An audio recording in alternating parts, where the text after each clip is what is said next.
고린도전서 15장 12절부터 19절까지 말씀 되겠습니다. 고린도전서 15장 12절부터 19절까지 말씀 보겠습니다.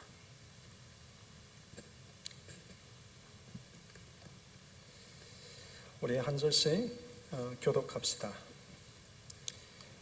그리스도께서 죽은 자 가운데서 다시 살아나셨다 전파되었거늘 너희 중에서 어떤 사람들은 어찌하여 죽은 자 가운데서 부활이 없다 하느냐.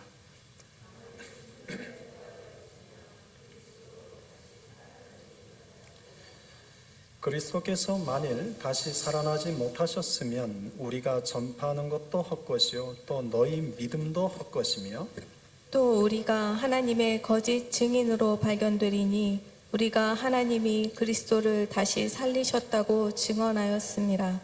만일 죽은 자가 다시 살아나는 일이 없으면 하나님이 그리스도를 다시 살리지 아니하셨으리라.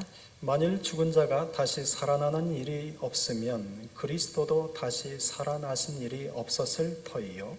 그리스도께서 다시 살아나신 일이 없으면 너희의 믿음도 헛되고 너희가 여전히 죄 가운데 있을 것이요. 또한 그리스도 안에서 잠자는 자도 망하였으리니 만일 그리스도 안에서 우리가 바라는 것이 다만 이 세상의 삶뿐이면 모든 사람 가운데 우리가 더욱 불쌍한 자이라.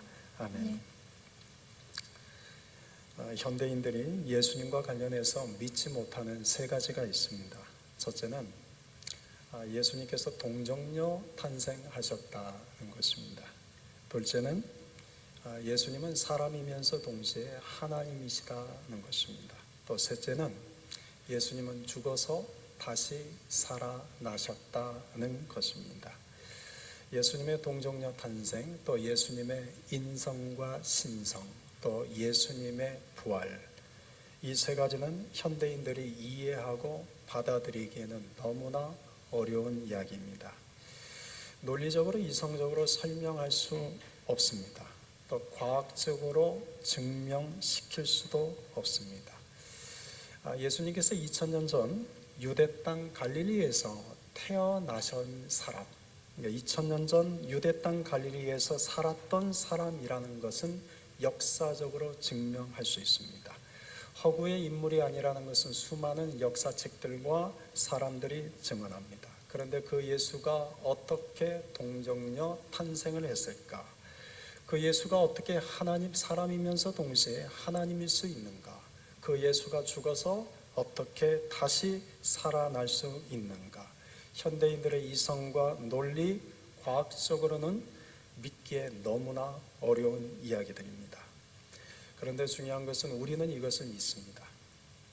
우리는 예수님이 동정녀 탄생하신 분이라는 것을 믿습니다.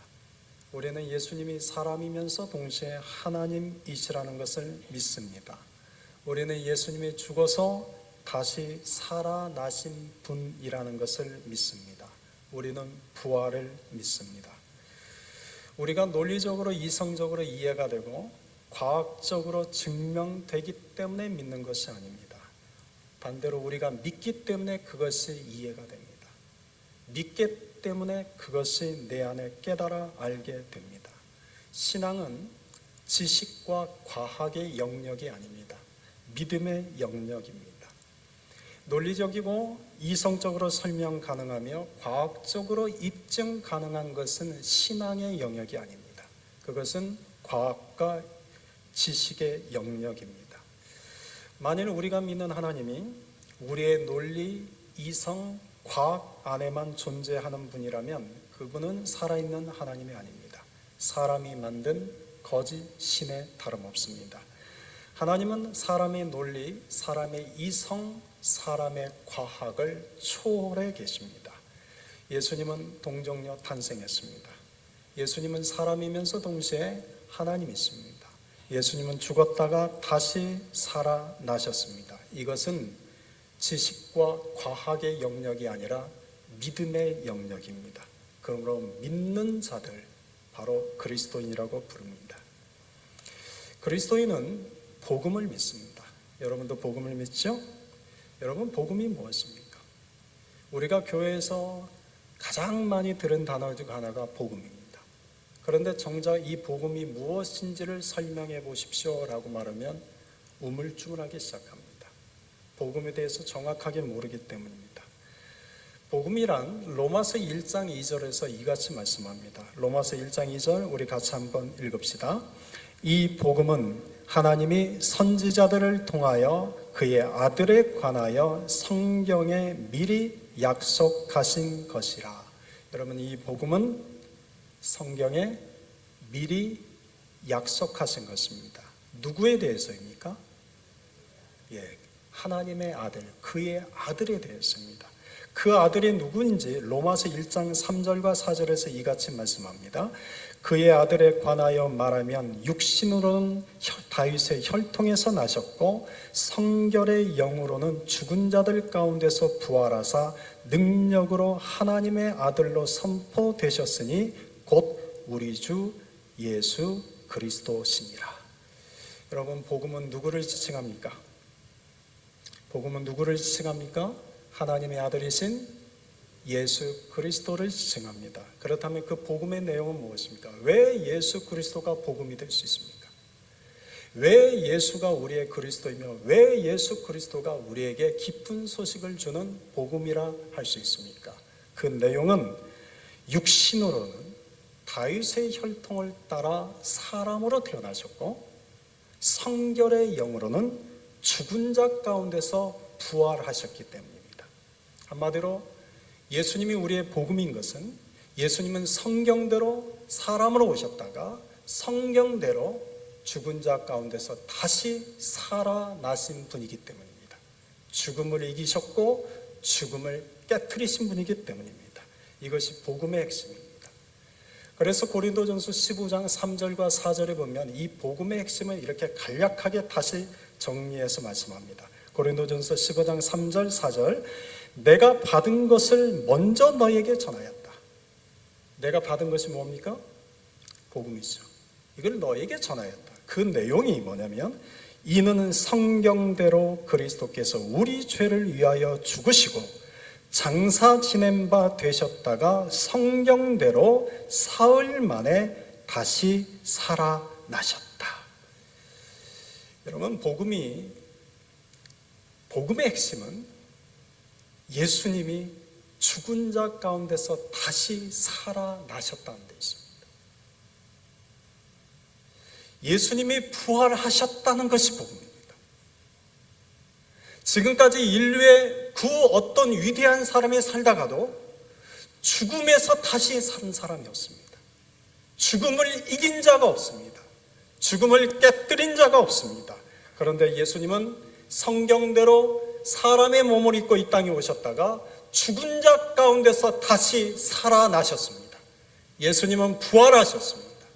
예수님은 죽음을 이기셨습니다. 예수님은 죽음을 깨뜨리셨습니다. 그래서 그 예수님이 우리에게 기쁨이 되는 복음입니다. 예수님은 우리에게 그리스도가 되십니다. 그리스도인들과 교인은 서로 구분되어야 됩니다. 그리스도인은 이 복음을 믿는 사람들입니다. 예수님의 부활을 믿는 사람들입니다. 그러나 교인은 교회에 등록된 사람들입니다. 그리스도인들은 모두 다 교인이 됩니다. 그러나 교인이라고 해서 모두가 다 그리스도인은 아닙니다. 로마 제국의 콘스탄틴 1세가 AD 313년 밀라노 칙령을 통해서 로마의 국교를 기독교로 선포했습니다.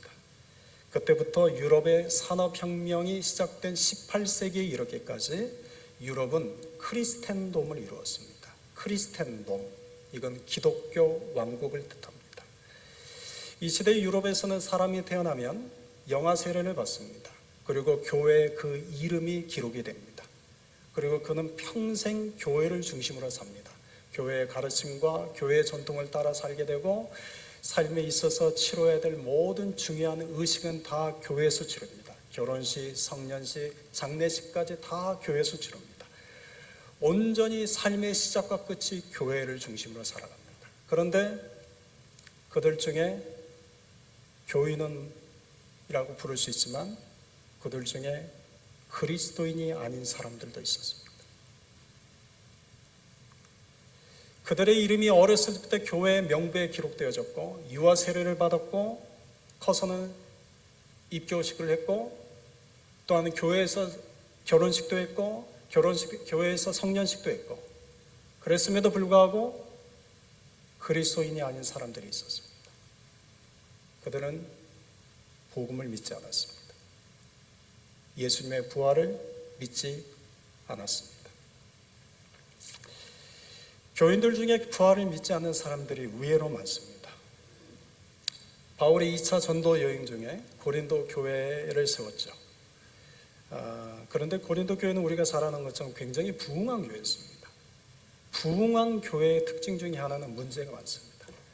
원래 교회라는 건 그런 것입니다. 부흥이 돼도 문제가 많고 부흥이 안 돼도 문제가 많습니다. 죄인들의 모임이기 때문입니다. 고린도 교회는 성령의 역사와 능력이 가득했습니다.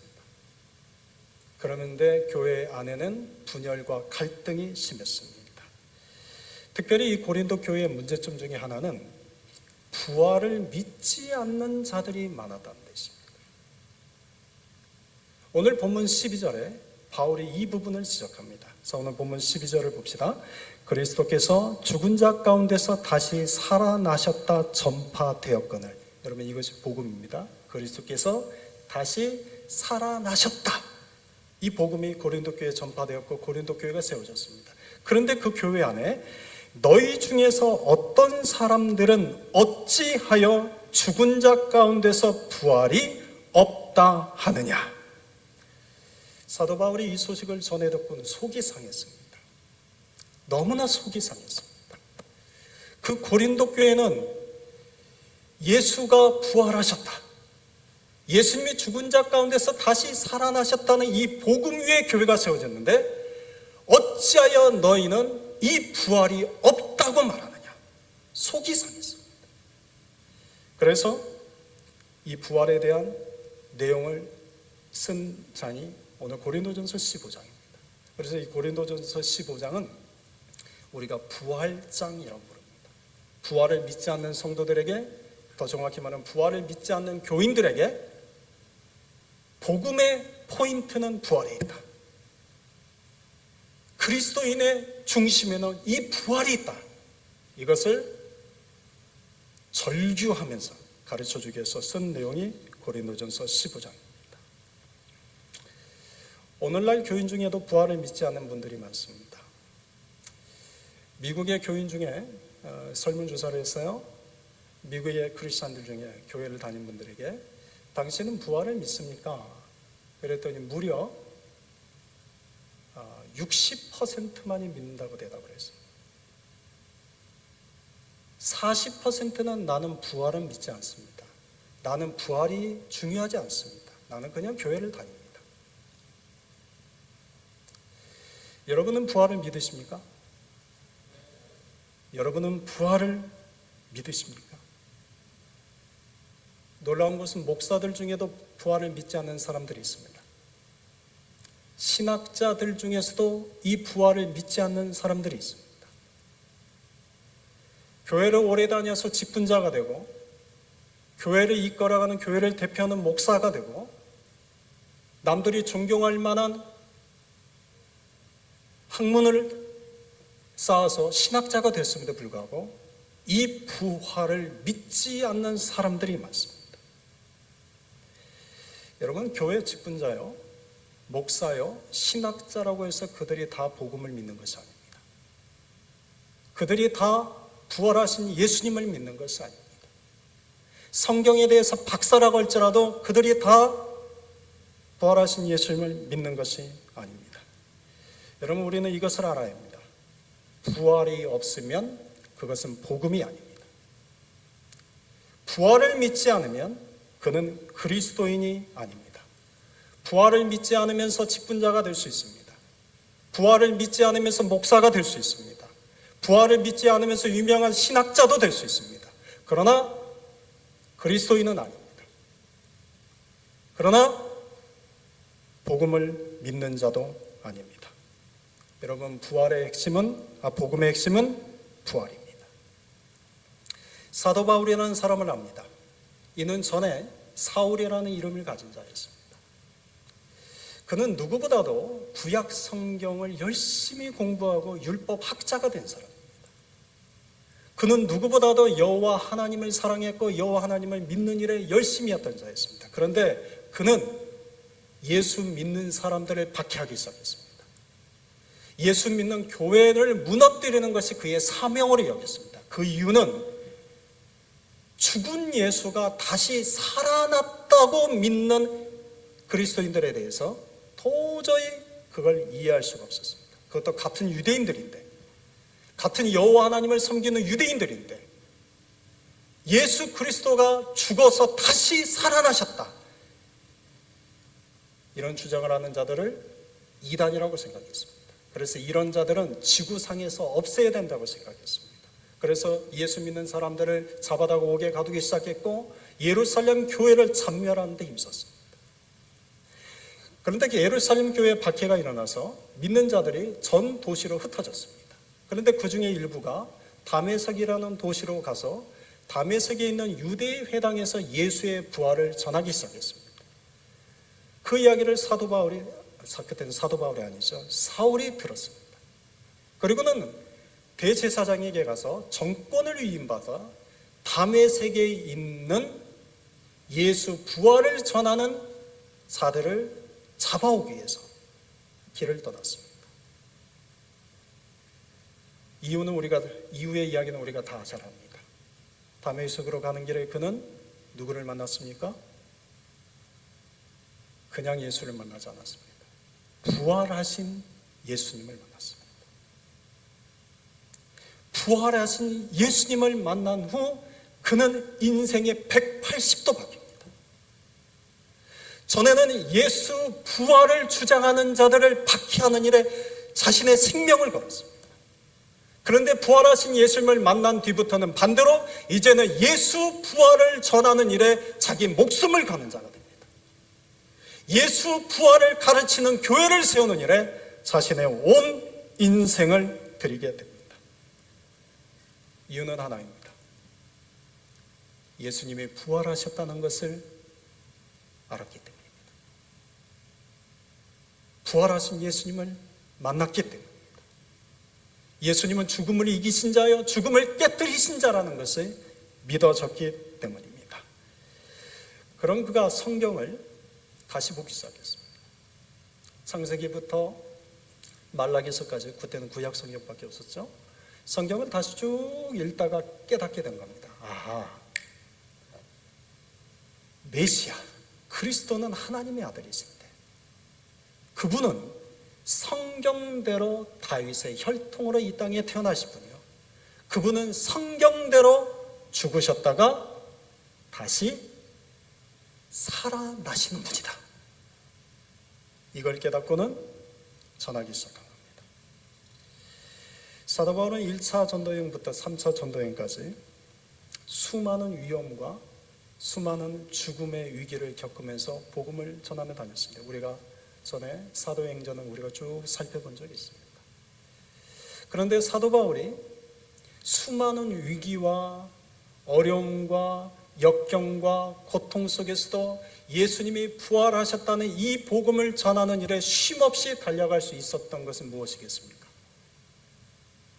그에게는 부활신앙이 있었기 때문입니다. 그에게는 더 이상 죽음이 두렵지 않았기 때문입니다. 그의 그런 마음이 빌립보서 1장 20절 21절에서 이렇게 고백을 합니다. 빌립보서 1장 20절 21절 말씀 우리 같이 한번 읽읍시다. 나의 간절한 기대와 소망을 따라 아무 일에든지 부끄러워하지 아니하고 지금도 전과 같이 온전히 담대하여 살든지 죽든지 내 몸에서 그리스도가 존귀하게 되게 하려 하나니 이는 내게 사는 것이 그리스도니 죽는 것도 유익함이라. 여러분, 굉장히 그 번역이 평범하게 되어 있는데 이 말씀이 이런 겁니다. 나 이제 더 이상 죽음 두렵지 않다. 아무리 죽음이 내 가까이 와서 나를 위협한다 해도 나는 조금도 두렵지 않다.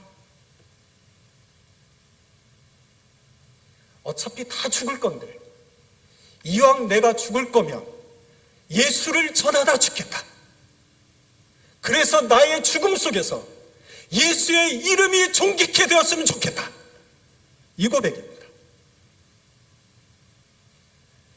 예수 부활을 믿는 자들을 박해하던 자가 어떻게 이렇게 죽음을 두려워하지 않는 자가 될 수 있겠습니까? 그는 부활하신 예수님을 만났기 때문입니다.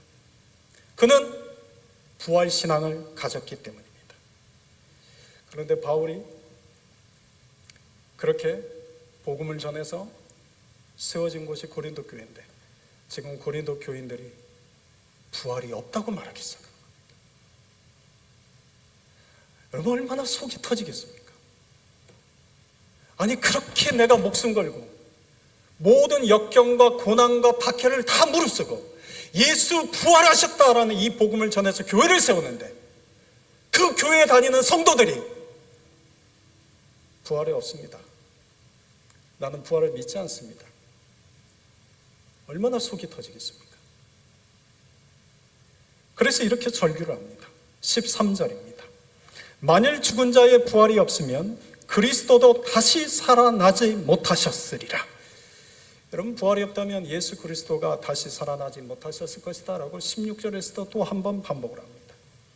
바울은 이전에는 예수님의 부활을 믿지 않았습니다. 그런데 이제는 예수님이 부활하셨다는 것을 전하는 자가 되었습니다.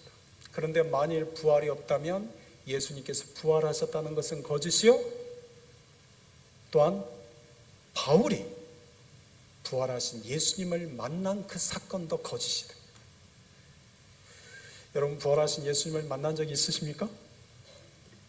부활하신 예수님을 인격적으로 만난 분 계십니까? 예, 부활하신 예수님을 인격적으로 만난 분에게는 예수님이 부활하지 않았다라고 말하면 속이 뒤집어지죠. 분명히 나는 만났는데, 그리고 분명히 예수님은 부활하신 분인데. 지금 바울의 이 답답한 마음을 13절에 이렇게 표현한 겁니다. 자, 14절도 읽어봅시다. 그리스도께서 만일 다시 살아나지 못하셨으면 우리가 전파하는 것도 헛것이요 또 너희 믿음도 헛것이다. 여러분 부활이 없다면 우리가 믿는 예수님은 헛것입니다. 여러분 부활이 없다면 예수님의 태어난 성탄절도 헛것입니다. 여러분 부활이 없다면 오늘 예수님께서 우리를 위하여 십자가에 달렸었다는 것도 헛것입니다. 부활이 없다면 예수님이 다시 살아나신 이 부활절도 헛것입니다. 부활이 없다면 우리의 믿음도 헛것이 됩니다. 17절부터 18절입니다. 그리스도께서 다시 살아나신 일이 없으면 너희 믿음도 헛되고 너희가 여전히 죄 가운데 있을 것이요 또한 그리스도 안에서 잠자는 자도 망하였으리니 19절 모든 사람 가운데 우리가 더욱 불쌍한 자이리라. 여러분 세상 사람들은 놀러 다닙니다. 산과 들로 육체의 쾌락을 즐기기 위해서 마음대로 살아갑니다. 그런데 우리는 지난주에 고난주간이라고 새벽에 눈을 비비며 일어나서 새벽 기도를 드렸습니다. 우리는 성금요일 날 예수님이 돌아가신 날이라고 해서 함께 금식도 했습니다. 여러분 오늘 교회 오실 때 날씨 어떻습니까? 오늘 올 때 날씨 어떻습니까? 놀러 가기에 너무 딱 좋은 날씨 아닙니까? 그런데 오늘 여러분은 부활절 예배를 드리기 위해서 이 자리에 모였습니다. 그리고 그 주님께 우리의 11조와 우리의 감사헌금을 주님께 드립니다. 그 이유는 무엇입니까? 그 이유는 무엇입니까? 예수님이 부활하셨기 때문입니다. 우리는 그 부활하신 예수님을 믿기 때문입니다. 그런데 만일 부활이 없다면 우리야말로 얼마나 불쌍한 사람들입니까? 만일 부활이 없다면 우리처럼 불쌍한 자들이 어디 있겠습니까? 부활이 없다면 교회도 헛것입니다. 부활이 없다면 예배도 헛것입니다.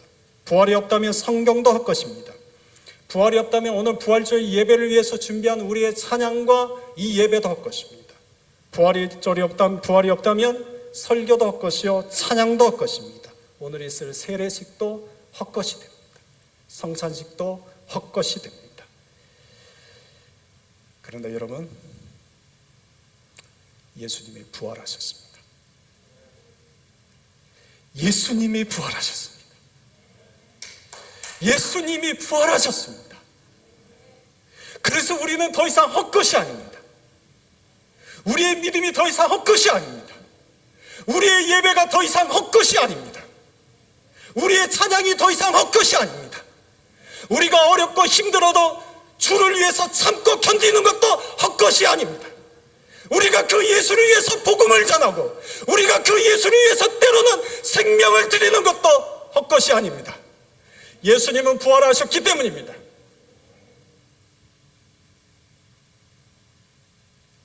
미국의 독립기념일이 1776년 7월 4일이라는 것을 믿든지 안 믿든지 우리 삶에는 아무런 영향이 없습니다. 대한민국의 역사가 5,000년의 역사라는 것은 믿든지 안 믿든지 아무런 상관이 없습니다. 그런데 여러분, 예수님의 부활을 믿는 자는 그 인생이 바뀝니다. 예수님의 그 부활을 믿는 자는 그의 삶이 바뀝니다. 예수님의 부활을 믿는 자는 그의 인생이 목적이 달라집니다. 오늘 본문에서 우리에게 두 가지를 말씀합니다. 고린도전서 15장에서 우리에게 말씀하시는 것 첫 번째, 승리하는 자가 되게 합니다. 57절 같이 읽겠습니다. 우리 주 예수 그리스도로 말미암아 우리에게 승리를 주시는 하나님께 감사하노니. 여러분, 우리를 무엇을 이기게 하십니까? 무엇을 이기게 합니까? 죽음을 이기게 합니다. 더 이상 죽음이 두렵지 않게 합니다. 예수님이 부활하셨다는 것을 믿는 자들에게는 더 이상 죽음이 두렵지 않습니다. 예수님은 그 죽음을 깨트린 분이기 때문입니다. 예수님은 그 죽음을 이기신 분이기 때문입니다. 그래서 54절 하반절에서 말씀합니다. 사망을 삼키고 이기리라고 기록된 말씀이 이루어지리라. 여러분, 그 기록된 말씀이 이사야서 25장 8절입니다. 그는 사망을 영원히 멸하실 것이라. 여러분, 사망을 영원히 멸하십니다. 그러니 우리는 더 이상 죽음이 두렵지 않습니다. 우리는 결국 이 죽음을 이기게 됩니다. 우리가 믿는 예수 그리스도, 죽은 자 가운데 다시 살아나신 예수 그리스도께서 이 사망을 영원히 멸하실 것이기 때문입니다. 둘째는 우리로 하여금 능력 있는 자가 되게 합니다. 14절에 보면 14절에 부활이 없으면 우리가 전파하는 것도 헛것이요 또 너희 믿음도 헛것이다 라고 말씀하죠. 여기서 헛것이라고 번역된 그리스어 단어가 케노스라는 단어인데, 이 단어는 능력이 없다는 뜻입니다. 그러니까 다시 말하면 부활이 없으면 우리가 전하는 복음도 능력이 없고, 부활이 없으면 우리의 믿음도 능력이 없는 것입니다. 부활이 없으면 우리의 예배도 능력이 없고, 우리의 기도도 능력이 없고, 우리의 섬김과 우리의 헌신도 능력이 없는 것입니다. 부활이 없으면 우리가 읽는 성경도 능력이 없습니다. 부활이 없으면 오늘 이 시간 설교를 하는 이 설교도 아무런 능력이 없습니다. 그런데 부활이 있으면 능력이 있습니다. 부활이 있으면 우리가 전파하는 그 복음의 능력이 있습니다. 부활이 있으면 우리가 믿는 우리의 믿음의 능력이 있습니다. 부활이 있기 때문에 성경이 능력이 있습니다. 기도가 능력이 있습니다. 찬양의 능력이 있습니다. 예배의 그 능력이 나타납니다. 여러분, 예수님은 부활하셨습니다. 부활하신 그분이 우리에게 승리자가 되게 하십니다. 부활하신 그 주님이 우리에게 죽음을 이기는 능력을 허락하십니다. 그래서 55절에 보면 죽음에 대해서 우리가 이렇게 담대하게 선포합니다. 사망아, 너의 승리가 어디 있느냐? 사망아, 네가 쏘는 것이 어디 있느냐? 여러분, 운동 열심히 하십니까? 여러분, 좋은 음식 잘 가려 드십니까? 여러분, 병원 자주 다니고 좋은 약이란 약은 잘 복용하고 계십니까? 왜 그렇습니까? 죽음을 이기기 위해서입니까?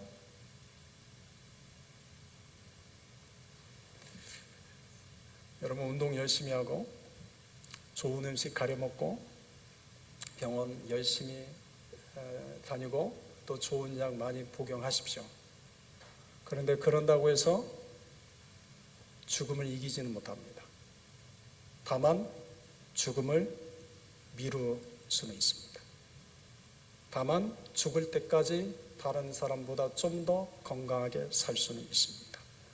그러나 결국 다 죽습니다. 어느 누구도 이 죽음을 극복할 수 없습니다. 그래서 사람들이 가장 두려워하는 것은 이 죽음입니다. 사람들이 암에 걸렸다면 왜 두려워합니까? 죽음에 대한 두려움 때문입니다. 아이가 이제 막 운전면허증을 따가지고 차를 몰고 나갈 때 부모는 늘 걱정하고 두려워합니다. 왜 두렵습니까? 그냥 다치는 건 괜찮아요. 다칠 수 있죠. 근데 혹시 그게 마지막 모습이 될까 봐. 우리 안에는 이 죽음에 대한 두려움이 있습니다. 이 죽음에 대한 두려움으로 삽니다. 그런데 예수 그리스도께서 그 죽음을 이기셨습니다.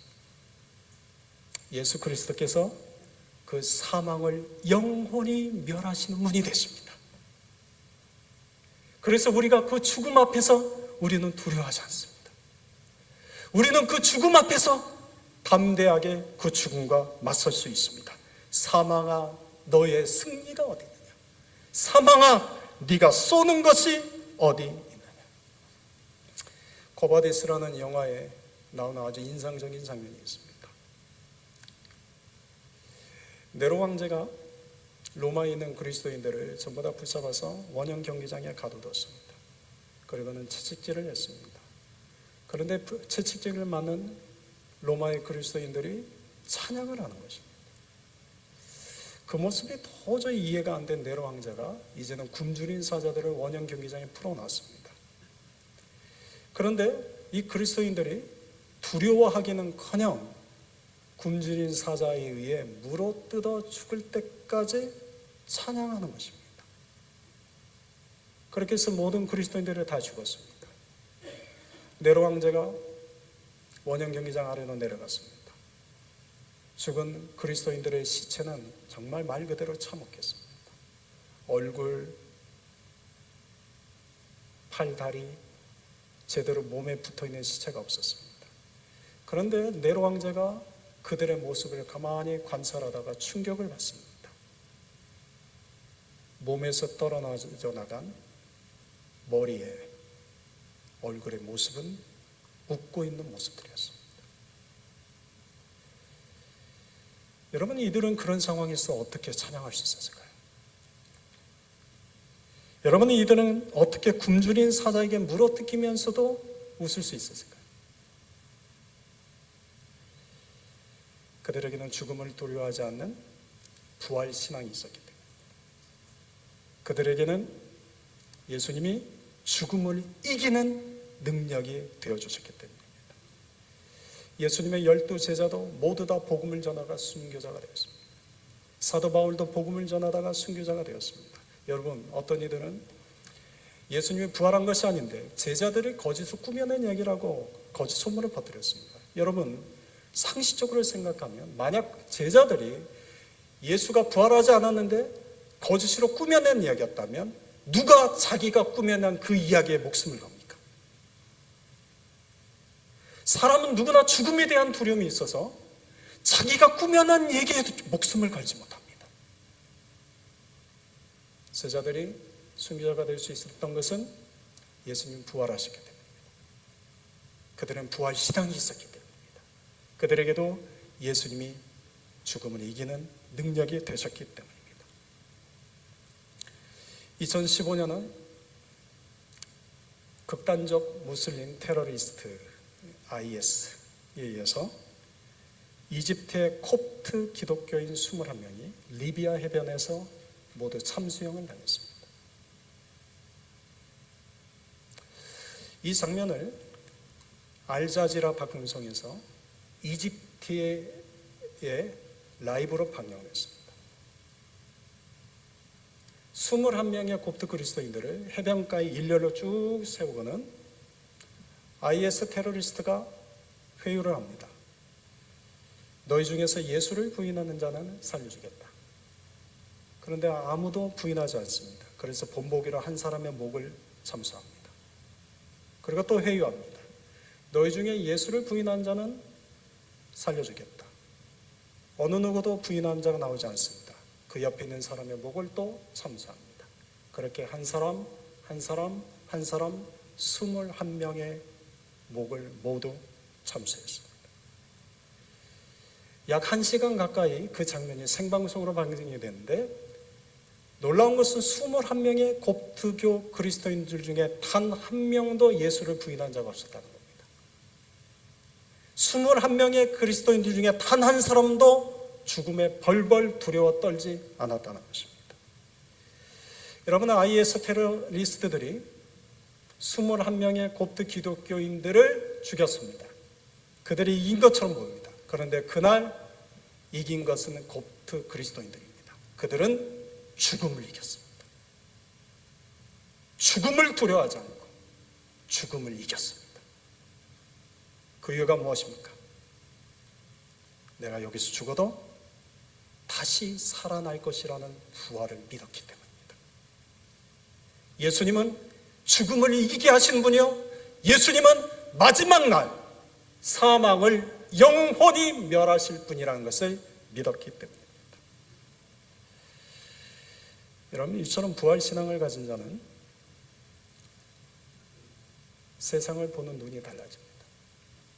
죽음을 바라보는 눈이 달라집니다. 인생의 목적도 달라지고 인생에게 중요하게 여기는 것도 달라집니다. 우리는 너무나 작은 일들의 마음과 에너지를 많이 쏟아붓습니다. 그런데 여러분, 죽음보다 더 큰 게 어디 있습니까?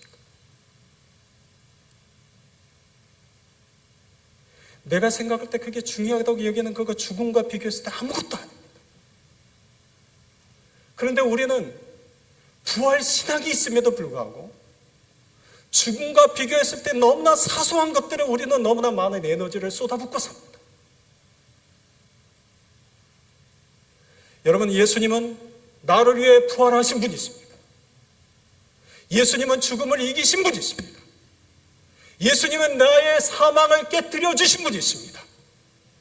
우리가 그 예수님을 믿고 나아갈 때, 여러분, 사망은,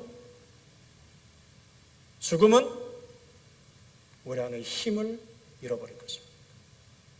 그것을 믿는 것이 그리스도입니다. 그것이 바로 복음입니다. 사랑하는 성도 여러분, 오늘 이 부활주일날 여러분에게 마지막 권면드립니다. 여러분, 부활 신앙을 갖는 자가 되십시오. 예수님이 부활하셨다는 것을 믿는 자가 되십시오. 예수님이 마지막에 사망을 영원토록 멸하실 것이라는 것을 믿는 자가 되십시오. 그 부활신앙을 가지고 담대히 살아가는 자가 되십시오. 이제 우리가 곧 있으면 세례식을 거행할 것입니다. 세례식은 내가 예수님과 함께 죽고 내가 예수님과 함께 다시 사는 사건입니다. 세례식은 내가 예수님과 함께 십자가에 못 박히고 이젠 내가 죽고 내 안에 예수님이 다시 사는 사건입니다. 세례식은 예수님의 생명을 내 마음속에 덧입는 사건입니다. 여러분, 세례 받으셨죠? 세례 받으셨죠? 보니까 다 받으셨어요. 다 받으셨어요. 그렇다면 여러분들이 이 말씀을 기억하셔야 됩니다. 갈라디아서 2장 20절 말씀, 우리 같이 한번 암송해 볼까요? 갈라디아서 2장 20절 시작.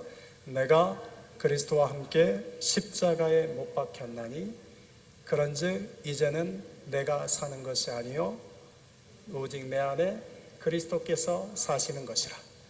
이제 내가 육체 가운데 사는 것은 나를 사랑하사 나를 위하여 자기 자신을 버리신 하나님의 아들을 믿는 믿음 안에서 사는 것이라. 아멘. 여러분 다 세례 받으셨죠? 여러분 다 예수님과 함께 죽었다가 다시 산 자들입니다. 나는 이미 주님과 함께 죽은 자입니다. 이제 내 안에 사셔야 될 분은 예수님이어야 됩니다. 그런데도 여전히 내가 살아있으면 내 안에 예수님이 살아있지 않습니다. 여러분, 예수님이 내 안에 부활의 생명으로 사십니다. 그 예수님이 나의 삶 가운데 드러나는 자들이 되시기를 바랍니다. 여러분, 오늘 본문 12절 이 말씀을 우리가 마지막으로 선포하고 오늘 말씀을 마치려고 합니다. 여러분, 오늘 본문 12절에 이렇게 바울이 고린도 교인들에게 선포합니다. 그리스도께서 죽은 자 가운데서 다시 살아나셨다. 여러분도 함께 선포해 보겠습니까? 시작.